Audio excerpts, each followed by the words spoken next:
Os problemas emocionais que os alunos ou os filhos apresentam, derivados dos problemas familiares, é a depressão, a tristeza, o medo, a insegurança, a culpa.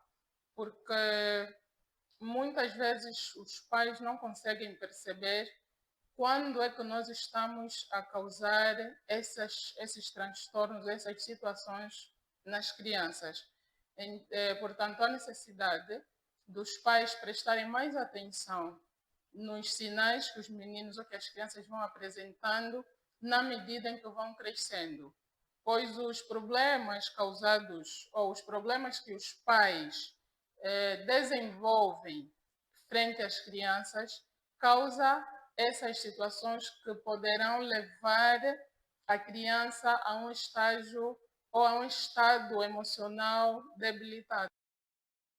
Os comportamentos frequentes, né, apresentados por estudantes ou por alunos que têm com problemas familiares, normalmente tem sido o isolamento.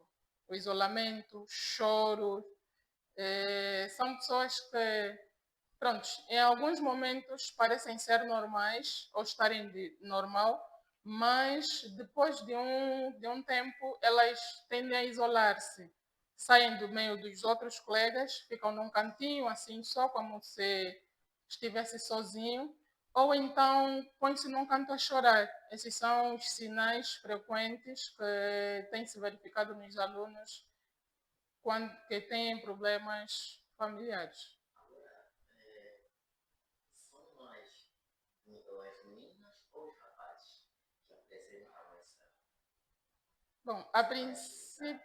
a princípio tem sido mais as meninas. Pela experiência que eu tenho, é mais com as meninas, com os rapazes nem tanto. Mas não vamos assim dizer que os rapazes não são afetados, porque normalmente os rapazes são mais resguardados, né? Não demonstram muito. Já as meninas são mais frágeis, são aquelas que tendem a demonstrar, não conseguem guardar por muito tempo. Então, são mais as meninas que têm demonstrado estes comportamentos. Geralmente, comportamentos como esse facilmente levaria o jovem adolescente a uma depressão. Certo. Sim, leva à depressão por quê? Porque todo e qualquer problema que os pais ou que a família, né, vive, a criança sofre. Podemos até pensar que não lhe afeta diretamente, mas é a pessoa que mais sofre, porque chega um momento, se nós verificarmos, a criança sente-se um pouco culpada, porque há questões que ela coloca na cabeça. Por que o pai e a mãe discutem sempre? Será que é por minha causa? Será que eu não fui recebida de bom grado? Será que eu não sou amada por eles? Porque há situações que nós causamos ou que nós enfrentamos. E as crianças são aquelas, é o elo mais fraco, vamos assim dizer. E temos que saber que os pais são os principais responsáveis, são os principais agentes para a construção de uma atitude ou então de uma personalidade da criança. E para evitar problemas psicoemocionais, o que os pais devem fazer? Apoiar os seus filhos, conversar mais com os filhos, saber direcionar as crianças segundo as orientações básicas da vida. Porque se o pai souber as necessidades do filho, se o pai ou a mãe, os pais, vamos assim dizer, conseguirem perceber que os seus conflitos não têm que ser de frente aos filhos, temos que evitar falar palavrões, temos que evitar ter brigas, atritos em frente às crianças, nós vamos conseguir criar filhos saudáveis. Porque se a família, que é o núcleo principal, estiver doente, dificilmente vamos conseguir construir uma personalidade ou uma criança saudável mentalmente. porque é mesmo necessário que os pais conversem muito com os filhos, estejam aí para dar aquele apoio emocional, psicológico, procurar criar momentos de ambiente saudável, que é para poder gerir melhor e dar aquela sustentabilidade ao crescimento do filho. Há pais que tentam preencher esse vazio emocional com presentes e dinheiro. Doutora, será que isso é aconselhável? Não, na verdade não é certo. Quando nós estamos perante estamos a educar os nossos filhos, presentes e dinheiro não suprem as necessidades, né? Ou aquele afeto que o pai ou a mãe deve dar ao seu filho. Em nenhum momento. É importante, sim, que o filho tenha presentes, é importante que o filho esteja bem constituído financeiramente, mas em nenhum momento vai substituir aquele afeto do pai e da mãe. A presença do pai, a presença da mãe é muito importante para o desenvolvimento da criança. Muitos jovens, na busca de um preenchimento do lado emocional, recorrem a álcool ou a drogas. Tudo isso contribui também para os problemas que. Sim, muitas vezes é aquilo que eu já disse a princípio. Há problemas que nós causamos ou que os pais causam aos filhos sem terem noção de que estão a causar problemas. Muitos jovens hoje estão nas drogas, estão no álcool, na prostituição, não é porque se calhar querem, mas é por conta daquelas situações que ocorreram em casa, que essa pessoa foi acompanhando o pai e a mãe. Por exemplo, um pai e uma mãe que brigam sempre em frente aos filhos, não vamos esperar que esses filhos tenham um exemplo positivo dos pais. Amanhã, quando essas crianças crescerem, poderão ter dificuldades em constituir um relacionamento, ou se conseguirem constituir um relacionamento, vai ser um relacionamento conturbado, porque eles vão achar que aquilo é normal. Eles acompanharam, viu o pai a bater a mãe, viu a mãe a ofender o pai, então vão achar que aquilo é um comportamento normal para se associar à sua vida. E então elas poderão fazer aquilo não de forma, se calhar, propositada, mas sim achando que é a forma correta porque vivenciaram isso durante a sua infância. Estamos a falar de feridas emocionais. Certo. São feridas que, para serem curadas, há necessidade de se que leva mesmo tempo, porque feridas emocionais, coisas emocionais, não é a mesma, né, que se calhar tratar uma ferida que foi causada por um ferimento causado por uma faca, por algum outro objeto, que vamos pegar um fármaco, vamos meter, vamos ao hospital, vamos fazer um curativo e vai passar. As emocionais é mesmo um processo que leva muito tempo e requer mesmo especialistas da área que para poder ajudar e dar aquele suporte necessário. E quando já se chega até esse ponto, há uma necessidade de um especialista na área da psiquiatria, ou ainda a psicologia consegue responder nesse assunto? Em alguns casos, sim. A psicologia, nesse caso falando da psicologia escolar, consegue responder. Mas há aqueles casos que não. Há mesmo necessidade de se encaminhar para um especialista para dar assim aquela ajuda necessária ao paciente ou ao estudante.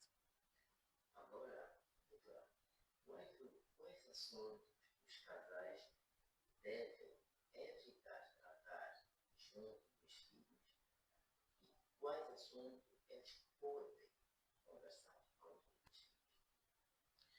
Tudo aquilo que é negativo relacionado ao casal, aos problemas dos casais, não devem tratar de frente às crianças.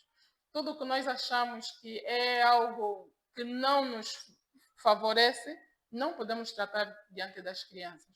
Agora, tudo aquilo que é positivo, que nós podemos partilhar normalmente com os nossos filhos, nós podemos tratar em frente às crianças. Mas quando já envolve briga, já envolve agressão, ofensas, morais ou corporais, não podemos tratar em frente às crianças. Temos que encontrar sempre um meio termo para não darmos a conhecer aos nossos filhos que estamos diante dessa situação. Porque quanto mais briga nós apresentarmos aos nossos filhos, nós estamos a destruir o desenvolvimento psicoemocional daquelas crianças. Para quem pensa em entrar num relacionamento com o intuito de casar e formar uma família, quais são os conselhos que a doutora deixa para que mais tarde evite causar problemas emocionais para esses seus filhos? Para essas pessoas, eu digo que pronto, o casamento ou o relacionamento é feito por duas pessoas. Deve haver compreensão, deve haver entendimento, deve haver empatia acima de tudo, porque fomos criados ou foram criados por pessoas e famílias diferentes. Cada um pensa de uma forma e tem uma educação também diferente do seu parceiro.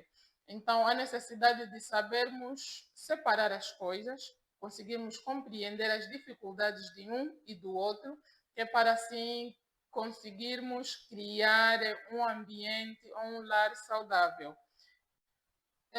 Quanto à questão do desenvolvimento psicoemocional das crianças, quero dizer que a escola tem sido um espaço que tem dado um suporte para a descoberta dessas emoções. Quanto mais cedo ela é descoberta, mais cedo também dá-se o tratamento e consegue-se ultrapassar essas situações. E a escola tem de procurar ou procura trabalhar diretamente com as famílias para conseguir ilustrar a família como proceder e, se necessário, direcionar mesmo até a um especialista para dar aquele tratamento devido às crianças, porque as crianças são muito especiais para nós e quanto mais cuidado nós termos com elas, quanto mais amor nós apresentarmos a ela, melhor será o seu desenvolvimento, porque uma criança com transtornos, ela não consegue desenvolver a sua capacidade intelectual. Vamos ver uma criança que não consegue desenvolver alguma coisa, dar-lhe um tema, dar-lhe alguma sugestão que é para ela conseguir desenvolver e a criança não consegue. Ela fica aí no seu cantinho, retraída, ela fica como se não estivesse no meio das outras crianças, é pouco sociável. Então, normalmente, quando a escola consegue notar que a criança tem alguma debilidade ou alguma dificuldade em socializar-se, procurar entrar em contato com os pais, procurar saber mais como é que tem sido a convivência em casa, qual o ambiente que se vive em casa, para poder ajudar essa mesma criança a desenvolver melhor e ser uma pessoa saudável. Doutora, tem tido vários casos aqui no teu consultório? Por ser uma instituição de ensino, temos sim alguns casos, graças a Deus são casos, não são casos graves, mas sim são casos que carecem de uma atenção e que conseguimos ultrapassar. E quando recebem alunos que apresentam problemas emocionais, quais são o que a escola faz? Quais são os procedimentos tomados pela escola? A princípio, nós trabalhamos diretamente com os professores, porque são eles que estão aqui na escola, são eles que estão mais tempo com os estudantes. Então, na medida em que vai existir aquele entrosamento entre os professores e os alunos, os professores já conseguem perceber que o aluno tal, o aluno cicrano é mais retraído, aquele é mais mexido, é mais inteligente, é menos inteligente. Então, eles já conseguem perceber. Se o professor sentir que aquele estudante não está no seu nível normal, então procura entrar em contato com a direção e a direção procura entrar em contato com o gabinete psicopedagógico e assim todos nós trabalharmos juntos. Recebemos essa criança, conversamos, procuramos saber dela o que está a se passar, a que se deve aquela situação e, se necessário, né, na maioria das vezes nós temos entramos em contato com os pais para conseguirmos então juntos levar essa situação e dar tratamento devido. Na sua maioria são situações nada graves, conseguimos ultrapassar e assim conseguimos dar solução às situações. O conselho que eu deixo para as famílias é importante nós sabermos que a família é o principal motor para o desenvolvimento psicoemocional da criança. Neste meio, se a criança não consegue encontrar uma paz, não consegue encontrar aquele amor, aquele afeto necessário, ainda que a criança vá para a escola, essa criança fica desmotivada. Portanto, é necessário que todos os pais saibam cuidar dos seus filhos, saibam tratar dos assuntos de modos a não prejudicar o desenvolvimento psicoemocional da criança, porque até poderá também afetar mesmo o seu desenvolvimento ou a sua socialização, porque isso não termina só em casa, acarreta para a vida inteira. Então, nós temos que saber que qualquer consequência, qualquer situação que nós causamos a esta criança poderá ter transtornos ou poderá ter repercussão futura. Então, eu aconselho os pais a terem mais atenção, aconselho os pais a saberem gerir os seus problemas, as suas situações, de modos a prevenir e a preservar para que a vida e o desenvolvimento dessa criança seja saudável.